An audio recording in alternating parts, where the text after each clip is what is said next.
Wow, আমি তো ভাবতেই পারিনি এমন সুন্দর বাড়িতে আমরা থাকতে চলেছি। এবার কি বাড়িটা বাইরে থেকে দেখবি না ভিতরেও ঢুকবি? হ্যাঁ চল। গেটটা একাই খুলে গেল তো।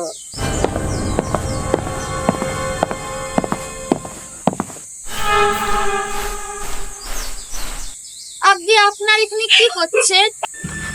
তুমি কে? আমি আমি এই বাড়ির কেয়ারটেকার। সকাল বিকেল দুবেলা এসে বাড়িটা ঝাড়ু দিয়ে যায়। আপনারা কি করতে এসেছেন এখনো বুঝলাম না। আমরা এই বাড়িটা ভাড়ায় নিয়েছি, এখন থেকে আমরা এখানেই থাকবো। তা কতদিনের জন্য এসেছেন আপনারা? আমরা তো পড়াশোনার জন্য এসেছি, কয়েক বছরের জন্য থাকবো। কয়েক বছরের জন্য? হ্যাঁ, তুমি এখন এখান থেকে যাও আর আমাদের ভিতরে যেতে হবে। শুধু শুধু আমাদের টাইমটা হয়েছিল, চল দেখি। তা তোমরা এসেছো যখন চাবিটা তো নেবে।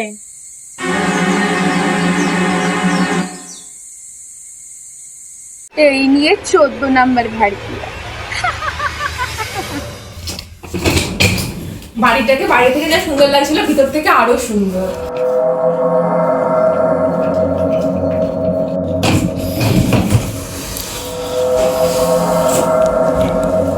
আর কত ঘরের প্রশংসা করবি, এবার একটু রাতের খাবারের ব্যবস্থা কর।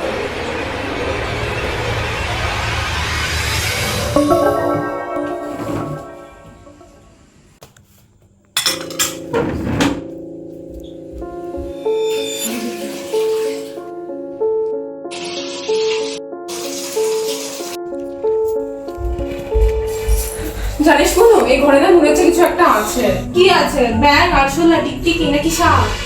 না, অন্য কিছু। এই কিচ্ছু না রে, চল তো ঘুমাবি, চল।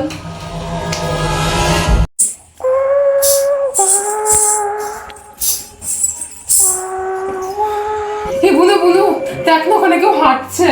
কি এত রাতে বেলা জ্বালাচ্ছিস আমরা? আরে দেখ না, এখানে এক্ষুনি কেউ একটা ছিল।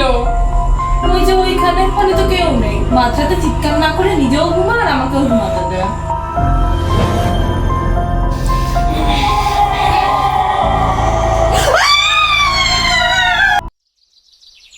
তোকে তো আমি আগেই বলেছিলাম এই বাড়িতে কিছু একটা আছে, তুই আমার কথা বিশ্বাসই করিস নি। আমার বিশ্বাস করে না করার মধ্যে পার্থক্য কি? এবারে কি হবে, বেশ কয়েক বছরের জন্য বাড়িটা তো ভাড়াও নিয়ে নিলাম, ছাড়াও তো যাবে না বাড়িটা এখন। ছাড়বো কেন?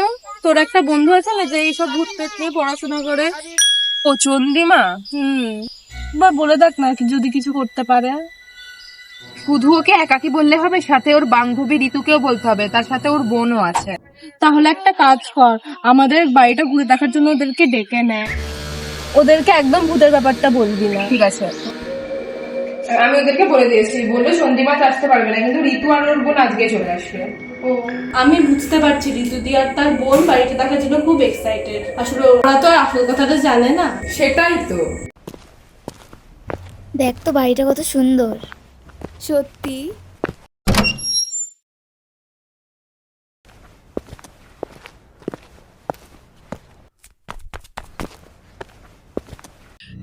আজকে তো অনেকটা লেট করে দিয়েছিস, একেবারে লাঞ্চিং তো করবি নাকি? হ্যাঁ দিদি, একেবারেই লাঞ্চ করবো।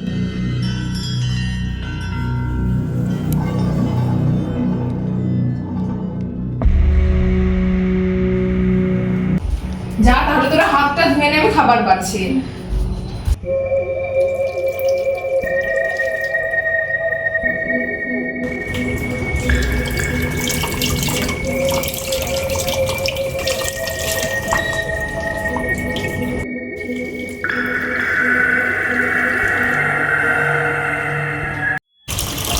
এই দিদি দিদি, দেখ না কলটা বন্ধ হচ্ছে না।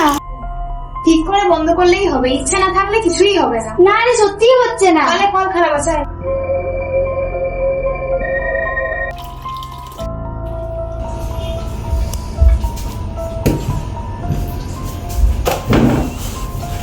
আচ্ছা শ্বেতা, বেসিনের কলটা কি খারাপ আছে? হ্যাঁ, ওই আর কি। আচ্ছা, কাল সকালে চন্দ্রিমা কখন আসবে বললো? না না, তেমন তো কিছু বলেনি, বললো সকাল সকালই চলে আসবে। আমি শুতে গেলাম, তোরা কথা বল। কিরে পুনি, আমার সাথে যাবি তো শুতে? হ্যাঁ চল। ঋতু, তুমি নাকি শুয়ে পড়, আমার না কাল সকালে একটা প্রজেক্ট সাবমিট করা আছে, তাই ওটা একটু রাত জেগে করবো। বাবা, এখনো সেই আগের স্টেজটাই আছে যে রাত জেগে পড়ে।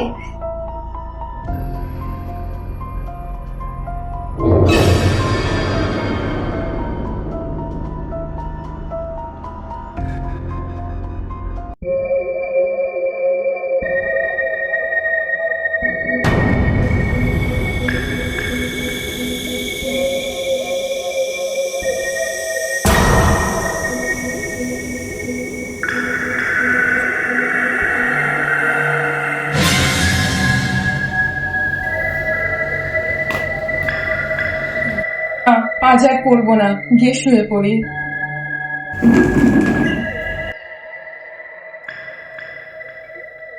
এই দিদি দিদি আমার বাথরুম পেয়েছে। ওরা বলে এখন বাথরুম পেয়ে গেছে।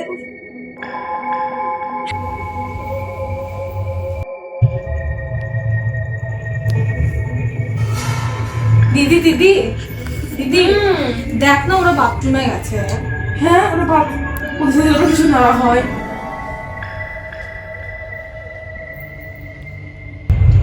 ওই দিদি দিদি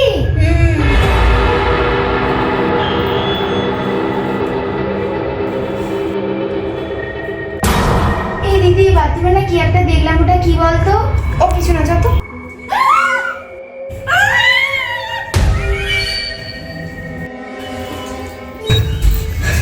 তোরা সব জানতিস কিন্তু কিছু বলিস নি আমাদের, বল। তোরা ভয়ে আসবি না বলে মাটি থেকে কিছু বলিনি। তাহলে এখন কি করব? কালকে সকালে চন্দ্রিমা দিয়ে আসা পর্যন্ত অপেক্ষা কর। দিদি বাড়িটা একটু ভৌতিক ভৌতিক না? আমি তো ভেবেই নিয়েছি আমার নেক্সট হরর প্রজেক্টের শ্যুট এখানেই করব। হ্যাঁ তুই তো এক দেখাতেই সব বুঝে গেলি, চল তাড়াতাড়ি।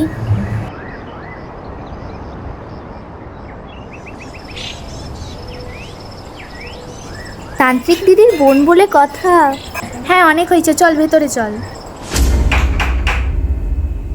ওই মনে হয় চন্দ্রিমা চলে এসেছে। হ্যাঁ চল চল চল চল চল চল।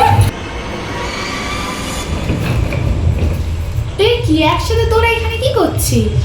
আমার কি মনে হয় জানিস দিদি, তুই যে এরকম ভীতু আর ভূতকে নিয়ে পড়াশোনা করছিস, তাই ওরা একটু অবাক হয়ে গেছে। হ্যাঁ ঠিক বলেছিস, মানে ওই আর কি। এখন সব কথা কি এখানেই বলবি না ঘরেও যাবি? হ্যাঁ চলো।